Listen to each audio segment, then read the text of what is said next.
These state-owned apartments in central Tripoli have now become a makeshift shelter for families who fled the war on the southern outskirts of the Libyan capital. They say they cannot afford to rent a house. Nylon sheets used as cover give little protection from the wind and dust. Even providing light for families in distress is beyond many here. Others use a wood fire to cook and keep themselves warm during the cold weather. For these children, it's a tough place to grow up, but their parents say it's much safer than the area they left behind, which faced random rocket attacks. Heavy fighting has forced us out of our homes. Rockets were landing in our area near the old airport. They rely on donations for food. Some search for what fits them from these donated clothes. NADIYA BILID says her house in the Ain Zara neighborhood in southern Tripoli is now in the middle of a battlefield. She now shares this open space with 3 other families. We have been waiting for the war to end, but it hasn't. We have nowhere to go.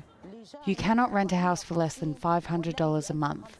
My husband is on a pension and my son is sick. We take shelter in our being together with the other families here, but sometimes it rains upon us. Forces loyal to the UN-recognized government in Tripoli have been resisting an offensive by those loyal to the warlord Khalifa Haftar.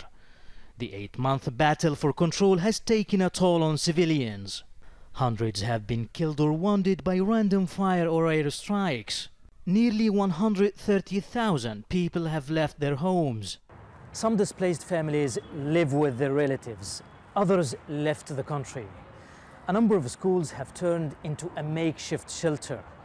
And with the arrival of winter, those who live here in this unfinished compound are worried their situation could get worse.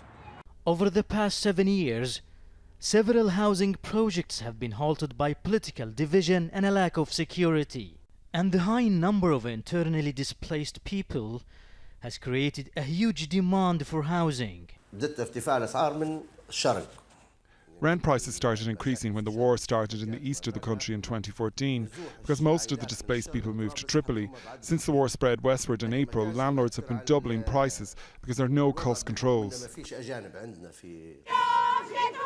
The displaced families have been protesting, demanding the government provide compensation for their destroyed houses. NADIYA says other people who were not displaced took advantage of the chaos and occupied apartments in this compound. But as the fighting gets closer to the city center, the number of displaced people is likely to rise, and vulnerable people like NADIYA will face more tough days ahead. Mahmoud Abdelwahed, Al Jazeera, Tripoli.